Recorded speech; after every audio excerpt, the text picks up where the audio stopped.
Imagine a moonlit sky above the shimmering Mediterranean Sea, the hum of an opulent yacht party echoing across tranquil waters. Guests in designer attire sip vintage champagne, completely unaware of the storm looming just beyond the harbor. A stunning woman, eyes blazing, steps onto the deck at precisely the wrong moment, or perhaps the right one. She's on a mission for truth, her heart a mix of fury and heartbreak. In a single dramatic instant, the world of a powerful millionaire, Jonathan Ashford, is about to come crashing down. The secrets, scandals, and ultimate downfall will leave everyone gasping for air. Jonathan Ashford was never meant to blend into the background. Born to middle-class parents in a quiet London suburb, he spent his childhood imagining a life of absolute grandeur. While his mates played football in dusty alleys, Jonathan devoured books on finance and success. At the age of 16, he told his bewildered father that he'd become a millionaire before he was 30. Of course, no one believed him until he turned 29 and unveiled an online real estate investment platform that skyrocketed his net worth practically overnight. His relentless ambition caught the eye of top investors, including the illustrious Robert Townsend, a veteran in the property game whose name was synonymous with prestige. Townsend introduced Jonathan to a circle of elite businessmen, each with their own corners of influence. Though it felt intoxicating to be in such powerful company, Jonathan's measured confidence and unwavering focus made him stand out. Within a year, he had forged partnerships that dwarfed his early success, and soon he was on the path to becoming one of Britain's youngest multimillionaires. But Jonathan's story wasn't just about financial success. He had charm, a confident stride, a disarming half-smile, and a sharp mind that could dissect a balance sheet in seconds. Most people who encountered him whispered about his uncanny ability to sense opportunity and exploit it to its fullest. Yet for all his skill in forging deals, one of his greatest achievements was convincing a woman named Helena Carpenter, a poised, elegant art curator from Oxford, to become his wife. Helena was unlike the usual women in Jonathan's orbit, where so many strove for glamour and recognition. Helena was more content to quietly immerse herself in canvases and sculptures. She could discuss 18th-century painters and modern graffiti artists with the same enthusiasm, and her refined sensibility balanced Jonathan's aggressive financial pursuits. If he was the strategic hustler chasing wealth and status in a cutthroat world, she was the refuge, calm, nurturing, and deeply intellectual. Their wedding was the talk of the season guests, sipped on 30-year-old Scotch and feasted on the most decadent French cuisine. The newlyweds were hailed as the perfect pair. She brought sophistication and compassion, and he brought ambition and wealth. That union seemed unstoppable, like two forces of nature entwined for greatness. However, beneath the dazzle and adoration, Helena's world was a quiet space of self-reflection. She had married Jonathan out of love, yes, but also out of fascination with his fierce determination. In turn, he admired her cultured worldview. Over time, her unwavering support gave him an incredible springboard to focus on bigger expansions, riskier investments, and all-consuming pursuits that devoured their time together. It was subtle at first. Jonathan would miss dinners, then anniversaries. The gentle hush of their Oxford flat turned into the distant hum of private jets and hotel rooms in New York, Milan, or Hong Kong. Helena, initially understanding, found herself increasingly isolated in her own home. And Jonathan, though he'd always showered her with luxurious gifts and heartfelt apologies, was too driven to notice the rift widening day by day. Still, Helena believed it was just a phase. Success like Jonathan's demanded sacrifices. He'll come around, she told herself. He loves me. And so she waited her faith in him, steadfast, hoping that once the dust of his booming career settled, they'd finally enjoy the stability and closeness she craved. It was a golden time until the facade began to crack. She couldn't pinpoint the exact moment it all changed, but she'd later recall small signs, the unfamiliar cologne wafting off his suits, the half-smudged lipstick mark on a shirt collar. He was too distracted to notice the suspicious texts that made his phone buzz late into the night. Red flags started popping up everywhere, planting seeds of doubt in Helena's mind. Though her heart pounded with suspicion, Helena told herself it was all in her head. Jonathan was simply a magnet for female attention. Success had a way of drawing admirers like moths to a flame. She tried to reassure herself that her husband was faithful, that he wouldn't risk their bond. She repeated it like a mantra whenever she felt unsettled. He wouldn't betray me. Yet those seeds of doubt quietly took root, and soon Helena's heart would lead her down a path of painful discovery. Their lives, once so perfectly aligned, were set on a collision course that would rock not only their marriage, but also the glittering empire Jonathan had so meticulously built. Helena's first inkling of real trouble came one morning when she checked their joint account. She hated prying into the finances. Jonathan always handled them, but the request for a major museum donation had landed on her plate as part of a philanthropic project she was coordinating. She needed to ensure the funds were there, and of course they should be, except the balance was unexpectedly low. Alarms rang in her mind. Where was all the money going? Jonathan regularly made large transactions for property deals, but he always informed Helena of big moves if only to keep her in the loop. This time, there had been no mention. No courtesy, heads up. She closed her laptop, heart thumping. She didn't want to overreact, but resolved to have a candid conversation with him that evening. That night, Jonathan breezed in late, but Helena found him in the study, his tie loosened, swirling a glass of whiskey. The usual shadows under his eyes seemed deeper, and the strain in his voice was evident as he greeted her. She gently broached the topic of the missing funds. His response was dismissive at best. Big expansion in Berlin, he said, not meeting her gaze. I'll have the details soon. Don't worry about it. He offered no further explanation, and Helena, not wanting to spark an argument, let the subject drop. But the anxiety gnawing at her only intensified. 2 days later, she received a call from an old friend, Joanna Pierce, who worked as an auction specialist.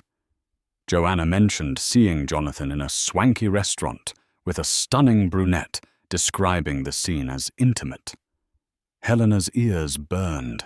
She forced a laugh, telling Joanna she must be mistaken, but she could hardly keep her voice steady. He's got so many business associates, Helena rationalized. That must be it. A business dinner, nothing more. Yet that haunting feeling refused to subside. Helena decided to confide in an unexpected ally, Andy Harrington, Jonathan's close friend and business partner. Andy had been around since Jonathan's earliest days, and while his loyalties lay with Jonathan, he also cared for Helena like a sister. She caught him at the end of a gallery event and asked if he could spare a moment. They met at a quiet cafe near the gallery. Helena recounted her suspicions about the missing funds, the late-night phone calls, the rumors, and watched Andy's face turn grave. Look, Helena, I'd be lying if I said I haven't noticed a change in him, Andy confessed. He's distracted, takes calls at odd hours, steps out in the middle of negotiations. It's strange. But he paused, obviously, torn between honesty and loyalty to Jonathan. We don't have any proof, and Jonathan is known for making quick deals. Still, If you feel uneasy, maybe it's best you talk to him directly, or consider a private investigator." The conversation left Helena with a swirl of conflicting emotions. She hated the idea of spying on her husband, yet the fears in her mind refused to die. She could no longer fully trust Jonathan's evasive explanations, so she decided on a middle ground and attempted open communication one last time before taking a more drastic step. But that night, Jonathan came home later than ever, reeking of expensive perfume that definitely wasn't hers. When Helena gently prodded him for conversation, he brushed her off, saying he was exhausted. She noticed how he gingerly placed his phone face down on the nightstand. Her eyes flicked to it momentarily, and he caught her stare. Trying to read my messages now, he snapped an edge to his voice she hadn't heard before. She felt stung. "I just want to talk, Jonathan, and I just want to rest." He turned away from her, lights off, and that was that. The weight of her suspicions kept Helena awake, staring at the ceiling for hours. She realized, heart pounding with dread, that the man beside her was becoming a stranger. The next day, while Jonathan was out on business, Helena quietly called a private investigator, recommended by Andy. Someone discreet, a man named John Davis. She needed concrete answers for the sake of her sanity, if nothing else. John Davis was professional and kind, listening intently to Helena's concerns before agreeing to take on the case. "I'll find the truth," he told her gently, whatever it may be. Just be prepared for any possibility. For the next few weeks, Helena felt like she was living a double life. She smiled and attended her gallery events, politely feigned interest at dinner parties, and pretended nothing was amiss in her marriage. Meanwhile, John Davis sent her periodic text updates that made her heart thunder. Photographs of Jonathan heading into exclusive clubs with the same woman, bank statements referencing suspicious transfers, records of lavish gifts, jewelry designer handbags sent to an unknown address. It was real. Her worst fears, tangible and undeniable.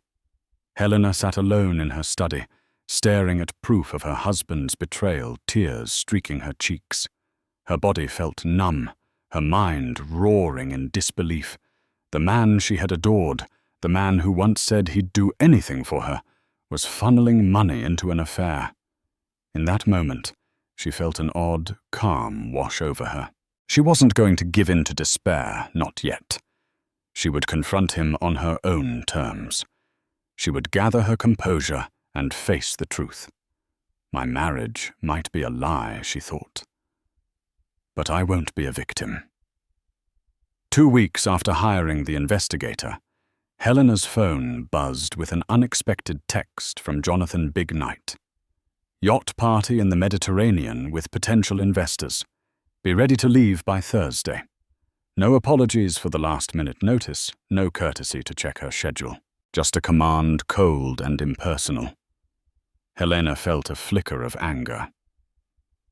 Then John Davis contacted her with fresh intel. Jonathan was not only hosting a business gathering, but was rumored to bring along a special guest. The Mistress Clarissa Knight, an ex-model turned Instagram influencer with a dubious reputation for chasing wealthy men, would be in attendance. Documents showed that Jonathan had arranged a lavish suite for her. At the same time, he had neglected to mention this trip in any of his conversations with Helena. This was the last straw. Helena decided she would join him all right, but on her own terms. She would no longer remain in the dark. For years she had turned the other cheek, trusting him, making excuses for him. Now an undercurrent of quiet rage propelled her forward. She'd see the affair with her own eyes and decide her next move accordingly. On Thursday morning, she boarded the private plane in silence. Jonathan flashed her a perfunctory smile, barely making eye contact. As they settled into the plush leather seats, Helena studied him. He looked exhausted, yet oddly elated, as if anticipating something thrilling at the end of the journey. She clenched her fists, fighting the urge to confront him right then and there. But she wanted the truth, witnessed by the people who had always sung his praises, and possibly by Clarissa herself. The flight was painfully silent. Jonathan scrolled through his phone, occasionally letting out small chuckles as he texted someone. No doubt Clarissa. Helena thought her stomach churning. She forced herself to look out the window, focusing on the cotton candy clouds and the infinite sky, wondering how her perfect life had spiraled into such a twisted mess. Upon landing in Nice, France, they were whisked away by a black limousine to the marina, where Jonathan's yacht, the Golden Dawn, was docked. Its gleaming exterior was a testament to his wealth, a pristine, three-decked spectacle that screamed opulence. Crew members in crisp uniforms helped Helena aboard, offering champagne and welcomes. She smiled politely, scanning the deck for any sign of Clarissa. None yet. Jonathan quickly excused himself, saying he had to finalize some logistics with the yacht's captain. That left Helena alone on the top deck, warm sun glistening off the azure water. She breathed in the sea breeze and let the tension in her shoulders momentarily ease. It struck her as bitterly ironic. This was supposed to be the lifestyle they had dreamed of, sharing exotic trips, luxurious parties, a life only a few could imagine. Yet standing here, she felt more alone than ever. Over the next few hours, guests poured in: business moguls from Berlin, socialites from London, a sprinkling of minor celebrities looking to latch onto the newest financial sensation. Helena recognized some faces from previous events, though the guest list seemed far more extravagant this time. Clinking glasses, polite laughter, and idle chatter set the stage for what Jonathan intended a brilliant show of wealth and power that would seal the next big deal. As night fell, the yacht set sail along the French Riviera. The party escalated, music pumping through hidden speakers, the dance floor filling with elegantly dressed attendees. Waiters circulated with hors d'oeuvres and champagne, and the entire upper deck shimmered under strings of fairy lights.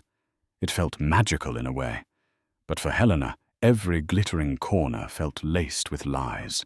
She watched Jonathan weave through the crowd, shaking hands, exchanging jokes, exuding the charm she once found irresistible. Then amidst the throng, Helena caught sight of a woman, tall, statuesque, with dark, flowing hair. She wore a sleek, figure-hugging gown that left little to the imagination. Helena's heart pounded. There was Clarissa Knight leaning in conspiratorially as Jonathan whispered something into her ear. It was unmistakable, the intimacy of their posture, the way Clarissa placed a manicured hand on his shoulder, the sly smiles they exchanged.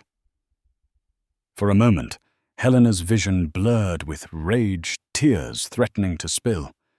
She steadied herself. This was her moment of truth, and she would not back down. She had endured enough lies and humiliations. With a deep breath, she navigated through the crowd, heading straight toward them. The hour of reckoning had arrived. The music was thunderous, reverberating through Helena's chest as she inched closer. Guests danced, swayed, and gossiped, but Helena's focus was narrowed to two people standing near the yacht's lavish, curved staircase, Jonathan and Clarissa. Her breathing became ragged, her pulse an unrelenting drumbeat in her ears. Jonathan, caught in mid-laugh, froze when he saw Helena closing in. Clarissa turned, glass in hand, eyebrows raised in mild curiosity. To the onlookers, Helena must have looked every bit the poised socialite, chin held high, posture elegant. But inside she was a tempest of hurt betrayal and anger. She stopped inches away from the pair. Jonathan found his voice first. "Helena," he said too brightly. "I was just what?" Helena cut him off, her voice low and trembling with restraint. "Entertaining your investors. Showing off your assets." Her gaze flicked to Clarissa, who gave a condescending smirk, as though Helena were an intruder at her own husband's party. Clarissa stepped forward, swirling her champagne. "Is there a problem?" she asked, her tone dripping with feigned innocence. Helena's jaw tightened. "Yes, actually," she replied curtly. "I'd like a word with my husband. Alone." By now, a few heads had turned curious about the brewing confrontation. Jonathan glanced around, clearly uncomfortable. He leaned in to whisper, "Helena, don't do this here." His words ignited her fury. "Don't do what?" "Address the fact that you've been funneling our money to finance your mistress's lifestyle, that you've lied to me, humiliated me, and dragged me onto this yacht to watch you two flaunt yourselves." At this, several nearby guests gasped or exchanged alarmed looks. The music continued, but a bubble of silence formed around them. Clarissa's smug expression faltered. Jonathan's face darkened.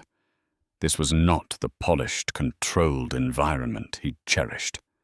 This was chaos, and it was happening in front of potential investors, close friends, and curious onlookers.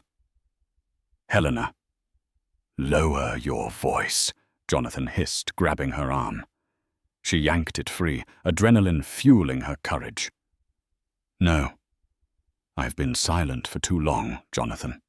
Tell them. Tell everyone here who Clarissa is to you." Clarissa let out a soft chuckle, stepping closer to Jonathan.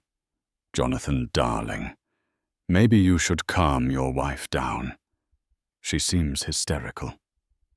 The words dripped with arrogance. Helena wheeled on Clarissa, her voice rising. "If you think you're walking away unscathed, you're mistaken. You've waltzed into my marriage, played with my life as though it was some kind of social media spectacle. But I promise you this is one show you won't control." A hush fell over the deck. People parted like a tide, giving the trio space. Jonathan, typically so confident, looked cornered, desperate. He raised his voice, attempting to regain composure. "Everyone, please, let's not ruin the evening. This is a misunderstanding." "A misunderstanding," Helena repeated, her eyes aflame. "Is that what you call months of deception?" "I have the receipts, Jonathan. The private investigator's photos, the mysterious transactions, the hotel bills. Everything." She rummaged in her clutch, pulling out a small sheaf of papers. "Care to explain these?" She flung them at his feet. Clarissa eyed the papers warily, while Jonathan's face morphed from anger to something akin to panic. Onlookers craned their necks to see. Robert Townsend. Jonathan's esteemed investor stepped forward, a baffled expression on his face. "Jonathan, what is she talking about?" Helena's voice rang out, clear as a bell cutting through the music. "Your golden boy here has been squandering our marital assets on an affair. And I, Helena Ashford, have had enough." She spun around to face Clarissa. "And as for you, whatever hold you have on him, understand this. I'm not the meek wife you thought would just vanish. You're both accountable for this travesty." Tension vibrated through the crowd. Clarissa started to speak, but Jonathan silenced her with a cold glare. Instead, he tried to reason with Helena. "Let's go somewhere private, talk it out. We can fix this." She stared at him, stunned by how effortlessly he glossed over the betrayal. "Fix this. You can't fix something you've shattered beyond repair." Her eyes brimmed with tears, but her voice remained unwavering. "Jonathan, I believed in us. I gave up so much for you. My time, my energy, my faith. I stood by you through every risky gamble. But this, she gestured to Clarissa and the decadent setting. This is unforgivable. The circle of guests tightened, some pulling out phones, capturing the confrontation. Helena didn't care. She wanted the world to see the real Jonathan Ashford, the man who valued image above all else, who would betray his wife and humiliate her in public without a shred of remorse. She took a step back, tears finally slipping down her cheeks. I won't be a part of your lie anymore. Enjoy your little party. Enjoy your mistress. Because by sunrise I'm filing for divorce. That single word, divorce, rang out like a gunshot. Jonathan's face fell. Clarissa swallowed visibly, her bravado waning in the face of this public meltdown. In the stunned stillness that followed, Helena turned on her heel and marched away, head held high, her heart pounding like a war drum. Guests parted, giving her a wide berth as she walked. She could hear hushed whispers, felt the judgmental stares, but she refused to cower. Behind her, Jonathan called her name, but she did not turn. She felt the night air sting her tear-streaked face as she headed for her cabin. The show might be over for now, but the fallout was just beginning. In the aftermath of that explosive confrontation, Helena retreated to the privacy of her cabin, her body trembling with a whirlwind of emotions. She flicked on a soft lamp beside the bed and caught her reflection in the mirror. Mascara-smudged eyes, red-rimmed. She barely recognized the woman staring back at her. The party above deck carried on, albeit in a subdued fashion. The music no longer thundered. Instead, it played a polite background tune, as if attempting to pretend that nothing dramatic had happened. But Helena knew better. Everyone on that yacht would be abuzz with gossip. She could only imagine the rumors that would soon flood social media and tabloids. As she sank onto the bed, she took a moment to confront her emotions. Sorrow, anger, betrayal, and an odd sense of liberation. For so long she'd been sleepwalking through her marriage, brushing aside suspicion and pain, wanting to preserve an image of the relationship she'd cherished. Now all illusions were shattered. She had laid bare Jonathan's betrayal in public, with no chance to take it back. A part of her felt oddly empowered. She had chosen truth over pretense. Her phone buzzed. A text from Andy Harrington. "Are you okay? I'm here if you need to talk." She replied with trembling fingers. "I'm fine. Thank you, Andy." She appreciated the concern, but she was far from fine. Still, she needed to be alone. Moments later, another knock came on her cabin door. She hesitated. Then gingerly she opened it, expecting to see Jonathan. Instead, there stood Robert Townsend, his distinguished silver hair, slightly disheveled concern, etched on his face. He gave a courteous nod. "Helena," he began softly. "May I come in?" She hesitated, but ultimately stepped aside. Robert entered, glancing around the cabin before settling on a nearby chair. Helena remained standing, arms crossed protectively. "I'm sorry to intrude," he said. "I just wanted to check on you." And he paused, swallowing. "I wanted to say that if what you said is true, well, let's just say I'm disappointed in Jonathan, on a personal and professional level." Helena eyed him warily. "I don't know what he's told you, Robert. But yes, it's all true. I hired a private investigator. I have proof." He sighed, running a hand through his hair. "I believe you, Helena. Jonathan's always been ambitious, but I never imagined he'd jeopardize everything. His marriage, his professional reputation like this." Her shoulders sagged in relief. Thank you for believing me. I understand you plan to file for divorce. She nodded, silent tears threatening again. I can't stay in this. I can't live a lie. Robert looked thoughtful. I respect that. Just know if you need any assistance, legal advice, or help back in England. I'll do what I can. Jonathan. Well, he and I have business ties, but that doesn't mean I condone what he's done. He paused, voice gentle. I'm truly sorry you had to go through this. Touched by his sincerity, Helena forced a weak smile. Thank you. He stood, patting her shoulder. Try to get some rest, Helena. Tomorrow this yacht will dock, and you can do what you need to. The next steps might be difficult, but you're stronger than you know. After Robert left, Helena locked the door, leaning against it for support. She stared at the scattered papers that had fallen from her purse documents, outlining Jonathan's deceit. So much evidence of a crumbled marriage. She picked them up and placed them neatly on a small table, telling herself that come morning, she'd figure out the logistics. For now, she needed sleep, a momentary escape from reality. But sleep wouldn't come easily. Her mind reeled with images, Jonathan whispering into Clarissa's ear, the horrified looks on their guests' faces, the heartbreak in her own reflection. She curled up on the bed, hugging a pillow. In time, exhaustion won out, and she drifted into a restless slumber. The next morning brought a cold clarity. The yacht had docked in Monte Carlo. Helena woke up groggy and unprepared for the day, but resolved to leave as soon as possible.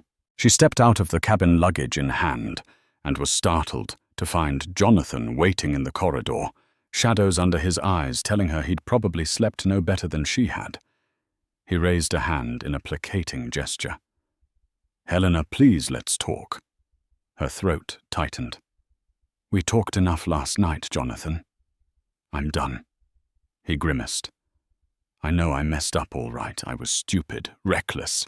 But we can figure this out. You don't have to. She bristled, voice cracking with anger and hurt. Don't tell me what I have to do. Do you know how humiliating it was to find out from a third party that my husband is cheating, to realize half our money is going to some woman I've never met, to stand on that deck last night and confront you in front of everyone? She shook her head, tears brimming. I can't forgive that. Not anymore. He stepped closer, but she retreated. Helena, I regret it. I was caught up in the thrill, the image, the ego. I never meant to hurt you like this. She gave a humorless laugh, tears spilling over. Is that supposed to make me feel better? Because it doesn't. Behind them, the corridor was empty, and the hush felt oppressively claustrophobic. She brushed past him, resolute. Goodbye, Jonathan. I'm leaving. She didn't wait for a response, storming down the hallway and onto the deck. The sun was blazing over Monte Carlo's lavish skyline, but Helena barely noticed. She felt hollowed out, as though the very foundation of her life had crumbled. Yet amid the devastation, she detected a faint spark of resilience. She was free from illusions, free from compromise. What happened next was up to her. Without a backward glance, she departed the yacht. Each step onto the solid ground felt simultaneously agonizing and liberating. She was alone in a foreign city, weighed down by emotional wreckage, yet unburdened by lies. And though the road ahead was uncertain, Helena knew one thing for sure. She would rebuild with or without Jonathan Ashford. Helena secured a suite at a 5-star hotel in Monte Carlo. The irony wasn't lost on her. She was using the fortune built upon Jonathan's success to distance herself from him. As she slipped into the plush bed that evening, staring at the opulent ceiling, she felt torn between heartbreak and grim determination. She knew what needed to be done. The marriage was over. Now came the legal battle. The next day, Helena was bombarded with calls and texts, some from concerned friends, others from nosy acquaintances fishing for scandal. Even the press had gotten wind of the dramatic confrontation on the yacht, with tabloids printing sensational headlines: "Mogul's wife exposes infidelity at $1 million soiree." She ignored them all, focusing on a single mission, taking control of her life and the assets that rightfully belonged to her. She reached out to a top-tier divorce attorney, Maria Quinn, someone recommended by Robert Townsend. Maria, a sharp-witted woman with a reputation for playing hardball, wasted no time. Over a series of Zoom calls and document exchanges, they prepared the necessary legal paperwork. Maria cautioned Helena that Jonathan would likely try to settle quickly. His public image would be at stake. Indeed, just 3 days later, Helena received a frantic call from Jonathan. She hesitated before answering, but curiosity got the better of her. "Helena," he said, voice tense, "the tabloids are going insane. Investors are questioning my judgment. Let's handle this quietly. I'm prepared to offer a fair settlement." She was silent for a moment, feeling the swirl of conflicting emotions. She recalled the times they laughed together, supported each other, built a life. But she also remembered Clarissa's smug face, the lies, the betrayal. "That's not for you to decide alone, Jonathan," she finally replied, voice even. "Talk to my lawyer." He sighed, exasperated. "Why are you doing this so publicly? Think about your reputation." A bitter laugh escaped her lips. "My reputation. You should have thought about that before you started flaunting your affair. Don't try to guilt-trip me. This is on you." She ended the call, heart hammering. She sat there, phone in hand, until the screen went dark. This was real. The illusions of marital bliss were gone, replaced by a steely resolve. Meanwhile, Monte Carlo proved a surprisingly peaceful place to process her pain. Between legal consultations, Helena found solace in long walks by the marina, letting the sea breeze clear her mind. The sparkle of the Mediterranean reminded her that life could still hold beauty, even when one's heart was wounded. Days turned into a week. Helena's lawyer and Jonathan's team exchanged countless emails, eventually hammering out a preliminary settlement. Jonathan wanted to keep the scandal contained. Helena simply wanted her due and a clean break. However, just as the negotiations seemed close to a resolution, Helena received an unexpected visitor in her hotel lobby, Clarissa Knight. Helena almost did a double-take when she saw Clarissa striding across the polished marble floor. The woman looked glamorous as always, clad in designer sunglasses and a chic black dress. She approached with a click of her high heels, a predatory feline grace in her stride. "I'd like to speak with you," Clarissa said, removing her sunglasses. Helena studied her, taking in the flawless makeup and confident posture. What could we possibly have to say to each other? Clarissa's smile was icy. "Oh, a lot. You see, Jonathan and I are done." She shrugged nonchalantly. "He's lost everything, his dignity, public favor, and soon a chunk of his fortune. He's not the man I thought he was." Helena felt a wave of disgust. "So you came here to gloat, or to rub it in my face that you had him first?" Clarissa shook her head, hair swishing elegantly. "I don't care about him anymore. But I do care about my reputation. This entire fiasco has labeled me a home wrecker, and your display on that yacht. It was quite the spectacle. You took me by surprise." She tilted her head, a glint in her eye. "I respect that. Helena stiffened, taken aback by the unexpected compliment. I don't need your respect. You're the one who walked into my marriage knowingly. Clarissa shrugged again. Jonathan told me you were practically separated, that your relationship was loveless.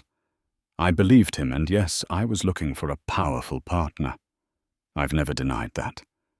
But it seems we were both deceived by Jonathan in different ways. Helena crossed her arms. So what do you want? Clarissa let out a slow breath. Look, as far as I'm concerned, Jonathan Ashford is a sinking ship. I'm off to find my next opportunity. But I wanted to say this to your face: you deserved better than him. And from one woman to another, I'm sorry. The apology hung in the air, fragile and unexpected. Helena wasn't sure whether to believe it, but she sensed a hint of sincerity in Clarissa's guarded gaze. She nodded stiffly. I won't forgive you, but I can appreciate your honesty now. Clarissa placed her sunglasses back on her polished mask of confidence, sliding into place. Take care of yourself, Helena. If you're half as strong as you were on that yacht, you'll come out of this just fine. And with that, Clarissa turned and strutted out of the lobby, leaving Helena to ponder the bizarre conversation. In a twisted way, the meeting gave her closure. She realized she was truly done with Jonathan's circus of deceit, and she was ready for the next phase of her life on her own terms. Back in London, Helena stepped off the plane with mixed emotions. The city that once felt like home now felt alien. She was returning not as Jonathan Ashford's wife, but as the woman who publicly cast him aside. She pulled her coat tighter around her, the familiar chill biting at her cheeks. Within hours, she was sitting in the office of Maria Quinn, finalizing divorce documents. It turned out Jonathan was indeed eager to settle. His public image had taken a battering, and he didn't want a protracted legal war. Helena had insisted on a fair share of their jointly accrued assets, plus a sizable compensation for the betrayal and misconduct. Maria assured her they had a strong case, and the negotiations proceeded swiftly. During a brief recess in the meeting with Jonathan's legal team, Helena found herself alone in the hallway with her soon-to-be ex-husband. He looked thinner, more haggard, his usual polished veneer cracked. For a fleeting moment, she pitied him. "Are you really sure there's no going back?" Jonathan asked softly. Hands shoved into his suit pockets. Helena exhaled slowly.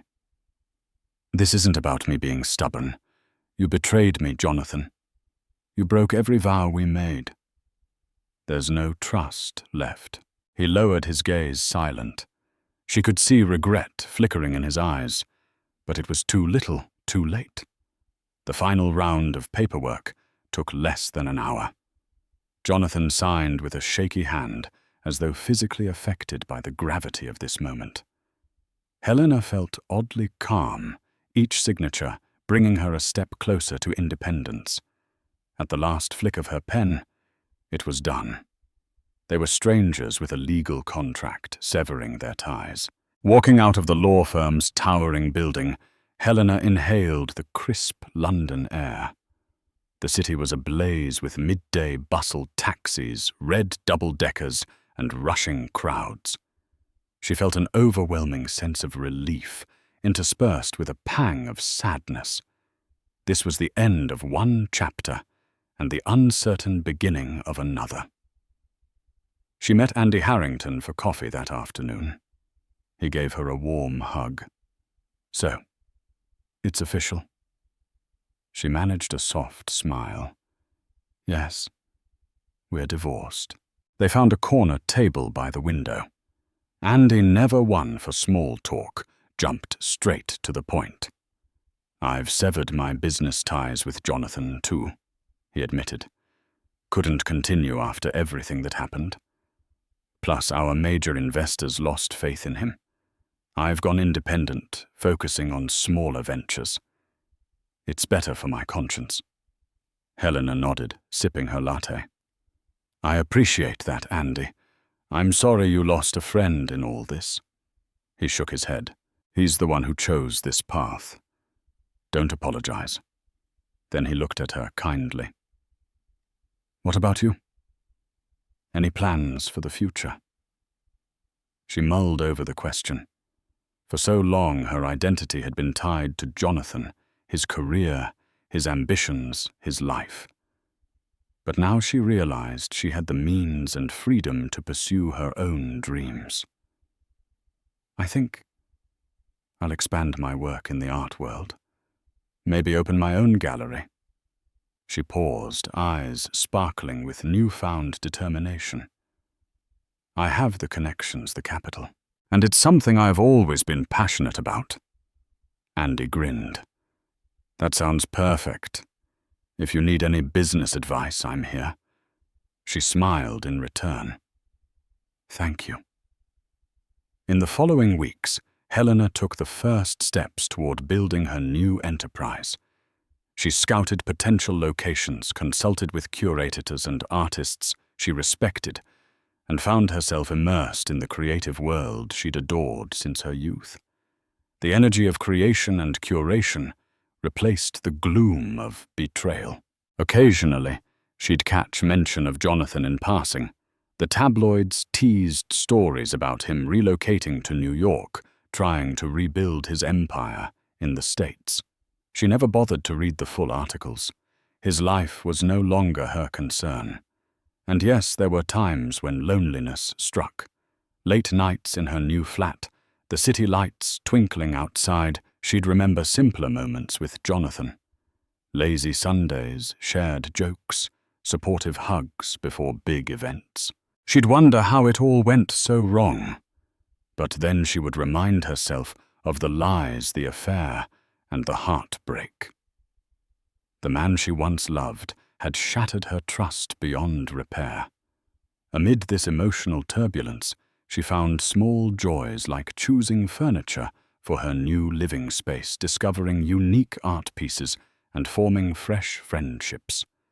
She began volunteering at local art programs for underprivileged youth, channeling her pain into helping others find beauty and expression. Day by day, she healed, rediscovering her sense of self-worth. It wasn't an easy journey, but Helena learned that real strength often blossoms in the aftermath of heartbreak. She discovered that while money and status can offer comfort, they can't replace honesty, respect, and true partnership in a relationship. And most importantly, she learned to trust herself again, a gift she never expected to find in the ruins of her marriage. 6 months later, Helena stood in the center of a spacious, light-filled gallery in the heart of London's artistic district. Canvases adorned the pristine white walls, showcasing works by emerging talents she had personally discovered. The gallery's soft opening was underway, and a respectable crowd had gathered to appreciate the art nibble on hors d'oeuvres and raise glasses of bubbly. Dressed in a simple yet elegant black sheath dress, Helena floated from one guest to another, exuding calm confidence. She stopped to chat with a young painter named Sophia Park, whose bold, abstract pieces were garnering attention. Sophia was beaming, and Helena felt a surge of pride, remembering how nervous the artist had been just a few weeks prior. "You were right, Helena," Sophia said, eyes shining. "This exposure is life-changing." Helena squeezed her shoulder affectionately. "Your talent speaks for itself, Sophia. I'm just happy to help shine a light on it." The evening felt surreal. She recalled how a year ago her life had revolved around Jonathan's scheduled social events, catered to his business associates, and an unspoken tension that gnawed at her whenever he was absent for too long. Now she was standing in her own space, surrounded by people who admired her vision, not her husband's fortune. The difference was liberating. Around 7 o'clock, she spotted a familiar face, Robert Townsend, her former father-in-law figure in business, waving politely. She walked over, greeting him with genuine warmth. "Robert?" "I'm honored you came," she said, offering him a handshake. He smiled, returning her handshake with a gentle squeeze. "I wouldn't miss it. Heard so much buzz about your new gallery. And, well, I'm proud of you, Helena." She felt her cheeks flush slightly. "Thank you. That means a lot coming from you." They strolled through the exhibit together, discussing art and business, but carefully skirting the topic of Jonathan. Eventually, though, Robert cleared his throat. "I've had minimal contact with Jonathan lately. Well, let's just say he's struggling. The press in New York is relentless, and potential partners are wary of him after the scandal." Helena nodded, a pang of sympathy stirring in her chest despite everything. "I can imagine," she said quietly. "It's unfortunate that he couldn't see the value of integrity before it was too late."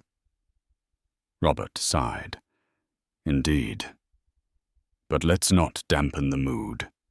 This is your night." He raised his glass in a small toast. "To new beginnings." She clinked her glass against his, feeling a genuine sense of gratitude. To new beginnings. As the evening wore on, Helena mingled with guests, delighting in the glowing compliments for the exhibit. At one point, she found herself at the refreshment table refilling a glass of champagne when Andy approached. He looked dapper in a charcoal suit, an excited grin lighting up his face. "The place is buzzing," he said, giving her a playful nudge. "Sold 2 pieces already, I hear." Helena laughed softly, a musical sound. "Yes, can you believe it? People are actually investing in these rising talents. It's exactly what I wanted to give them the chance they deserve." Andy toasted her. "Well, you're doing it. Helena Ashford, the art mogul in the making." She waved him off with a smile. "Let's not go that far. But I do feel fulfilled. Like for the first time, I'm doing something that aligns with who I am, not who I was trying to be for someone else." Andy's gaze was empathetic. "I'm proud of you. And if Jonathan could see you now." She cut him off gently. "He had his chance, Andy. Let's leave it at that." The two exchanged a look of mutual understanding. The name Jonathan now felt like a relic from another life, a reminder of how far she had come. By the time the event wound down, Helena stood by the gallery doors, thanking each guest for attending. Her feet ached, her voice was hoarse from hours of conversation, but her spirit was light. When the last attendee left, Helena turned off the lights, except for a single spotlight illuminating a painting near the entrance, a stunning portrait of a woman standing alone at the edge of a cliff, gazing at a fiery sunset. The painting resonated with her journey, the promise of something radiant beyond the horizon, discovered only after a painful precipice. She let out a deep breath and allowed the quiet of the gallery to envelop her. The echoes of the night's laughter and conversations lingered in the air. She felt a sense of peace, an unshakable certainty that she had made the right choices, no matter how painful they had been. Yes, she had lost a marriage, but she had gained herself in the process. The world had witnessed her heartbreak, but they also bore witness to her resilience, her rebirth. As she left the gallery, locking the door behind her, Helena gazed up at the moonlit London sky. In that silent moment, she embraced the truth. Happiness, genuine happiness, was within her reach, and she was well on her way to claiming it. Rumors continued to swirl about Helena's dramatic divorce and blossoming art career, so after much deliberation, she decided to release a public statement. Her lawyer suggested it might help quell the incessant media chatter and give Helena the final word on the matter. A week after the gallery opening, Helena sat down at her desk, opened her laptop, and stared at the blinking cursor. She refused to hire a publicist to craft her statement. This was her voice, her truth, and she would speak from the heart. To those interested in my personal life, I would like to confirm that Jonathan Ashford and I have finalized our divorce. The decision was made after a period of significant personal distress and betrayal, and while it was painful, it was ultimately necessary. I appreciate those who have reached out with kind words and support. Our paths have diverged, and I choose to move forward in a way that brings me fulfillment and peace. I am focusing on my passion for art and the nurturing of emerging talents in the creative industry. My new gallery represents not just a professional venture, but a personal renaissance. I believe in second chances. Sometimes we give them to ourselves. I urge respect for my privacy, and that of Jonathan Ashford. We have each borne the repercussions of our choices. Life moves on, and so do we. Thank you for understanding. She read it over tears prickling her eyes at the memories evoked by the words. It was honest, concise, and gracious. She sent it to her lawyer, who approved immediately, and then released it through her social media channels and a few major publications. Predictably, tabloids tried to spin it, but she felt a sense of closure nonetheless. Messages of support poured in, friends from her university days, old colleagues, even strangers who had watched the scandal unfold and related to her strength. Helena's phone buzzed non-stop, but she chose not to respond to every well-wisher.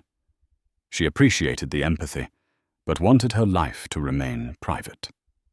Jonathan, predictably, was nowhere to be found. Rumor had it he was holed up in Manhattan trying to salvage what was left of his empire. She wondered if he saw her statement, if he felt regret or remorse. But those questions no longer haunted her. She had drawn her line in the sand, and there was no going back. In a final act of release, Helena took the wedding photos along with the fancy gifts Jonathan had given her over the years, expensive watches, diamond earrings, and the like, and carefully packed them into a box. She didn't throw them away, but locked them away in storage. They were remnants of a different era, a chapter concluded. She had no desire to revisit that story, at least not for a long while. By the time she secured the last piece of tape on the box, she felt lighter. The final vestiges of her marriage were tucked away, making space for the woman she was becoming. Standing before the sealed memories, she thought of Clarissa's parting words. You deserved better than him. She understood now that the better she deserved was not necessarily another person, but a better version of herself, free from lies and full of hope. She closed the storage unit, turned the key in the lock, and walked away with measured strides. In her heart, a quiet certainty blossomed. The future was bright, and she was ready for it. Helena's journey over the following months was one of rebuilding and self-discovery. Her gallery thrived, quickly gaining traction as a hub for fresh avant-garde talent.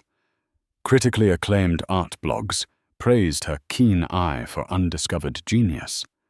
A swirl of new artists reached out, hoping for a chance to exhibit under Helena's curatorial guidance.